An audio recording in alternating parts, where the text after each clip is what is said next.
Hello friends, இன்றைக்கி Friday night ராத்திரிக்கான சாப்பாடு வேலை தான் இப்போது. இன்றைக்கி வந்துட்டு அவுள் உப்புமா பண்ணலாம், அந்த எலுமிச்சம்பழ சாத ஸ்டைலில் வந்து பண்ணலாம் அப்படின்னு சொல்லிட்டு ஒரு பச்சடி ஒன்று பண்ணியிருந்தேன், சக்கரவள்ளி கிழங்கு போட்டு. அது ஷார்ட்ஸாகவும் போட்டிருக்கு. அது ரொம்ப நல்லாயிருக்கும். எல்லா இந்த மாதிரியான அவுள் உப்புமா இதுக்கெல்லாமே ரொம்ப நல்லாயிருக்கும். அது ஒன்று. அதுக்கப்புறம் 2 நாளைக்கு முன்னாடி கொஞ்சம் அந்த குழம்பு பண்ணும்போது புளி கொஞ்சம் மிச்சம் இருந்து வச்சுருந்தேன். அதை இன்றைக்கி கரைச்சி விட்டு கொஞ்சமாக வந்து தொட்டுக்கிறதுக்கு குழம்பா எடுத்து வச்சுட்டேன் நான்.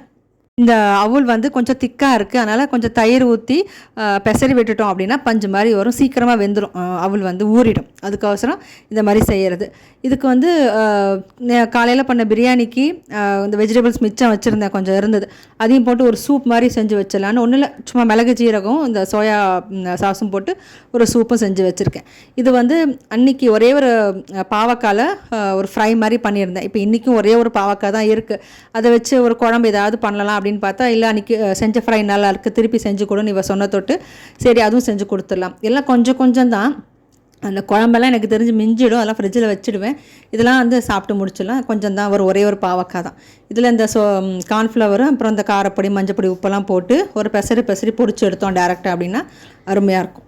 சில பர்சனல் ஒர்க்கெல்லாம் இருக்குது, அதெல்லாம் நாளைக்கு லீவ் போட்டு முடிச்சிடலாம் அப்படின்னு பார்த்தா மறந்தே போயிட்டு நாளைக்கு செகண்ட் சாட்டர்டே, பேங்க்லாம் இருக்குமா என்னன்னு தெரியல. அதனால் இவர் வந்து திங்கக்கிழமை தான் வரார், காலையில் வருவார் அப்படின்னு சொல்லி நாளைக்கு இவளையும் கூட்டிகிட்டு போகணும் ஆஃபீஸ்க்கு. ரொம்ப நேரம் உட்காரவும் முடியாது. புக் எடுத்துகிட்டு வந்து படினா எவ்வளோ நேரம் மிஞ்சி போனால் 1 மணி நேரம் படிப்பா, ஒரு மொபைல் கொஞ்சம் நேரம் பார்ப்பா, அவ்வளோதான், போர் அடிக்கும். அதனால் சீக்கிரமாக ரிட்டன் ஆயிடலாம், 3 மணிக்கு முடியும்னா ஒரு 1 ஹவர் பிஃபோராகவே வந்துடலாம் அப்படின்னு யோசிச்சிருக்கேன். தெரியல, போனால் தான் தெரியும். இன்றைக்கி நைட்டு வந்து டின்னர் கொஞ்சம் நிறையா பண்ண மாதிரி இருந்தது. எப்போவும் ஒரு மெயின் டிஷ் ஒரு சைட் டிஷ்ஷோடு நிறுத்திடுவேன். இன்றைக்கி கொஞ்சம் போகா, சூப்பு, குழம்பு, பச்சடி, இந்த பாவக்கான்னு சொல்லி கொஞ்சம் நிறையா இருக்குது.